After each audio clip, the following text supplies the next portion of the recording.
खत्म ही नहीं हो रही। कभी पाँव में दर्द आ गया, कभी कमर में दर्द आ गया, कभी पीठ में दर्द आ गया, कभी सिर में दर्द आ गया, कभी आंखों में तकलीफ हो गई, कभी दमा चलने लगा, सांस चलने लगी, कभी डॉक्टर को दिखाया तो थायराइड हो गया, कभी ब्लड कम हो गया, कोई प्लेटलेट कम हो गई, कोई कुछ हो गया, कोई कुछ हो गया। डॉक्टर को दिखाओ, डॉक्टर जो दवाई दे कुंदकेश्वर महादेव के नाम से उसको खाओ। तुमको ऐसा लगे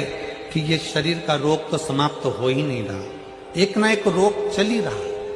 ये रोग समाप्त होने का नाम ही नहीं ले रहा। पिपलेश्वर महादेव का नाम लेकर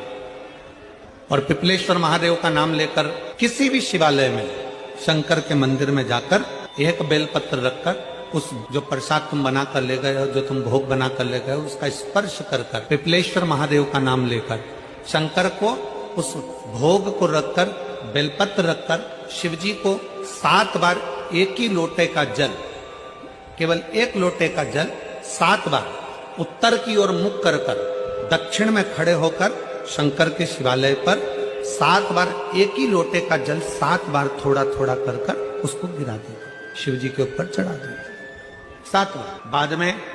जो प्रसाद पर आपने बेलपत्र रखी है, उसी बेलपत्री को उठाकर शंकर के शिवलिंग पर चढ़ा दे। बाबा को प्रणाम करिए, बाबा मेरे शरीर का रोग समाप्त नहीं हो रहा। किसी भी दिन पिपलेश्वर महादेव का नाम लेकर वो चढ़ी हुई बेलपत्री लियाओ,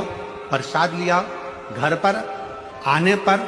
जैसे ही घर के अंदर प्रवेश करो, सबसे पहले बेलपत्री को चबा चबा कर खा लो। फिर वो जो प्रसाद है, उस प्रसाद को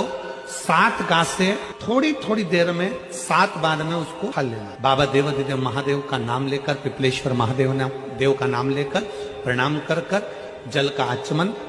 हाथ की हथेली में जल लेकर 7 बार आचमन कर लीजिए और शिव का, पिपलेश्वर महादेव का नाम ले लीजिए। धीरे धीरे 15 दिन लगेंगे और 15 दिन में बीमारियां अपने आप कम होना प्रारंभ हो जाएगी और बाबा आपका हाथ पकड़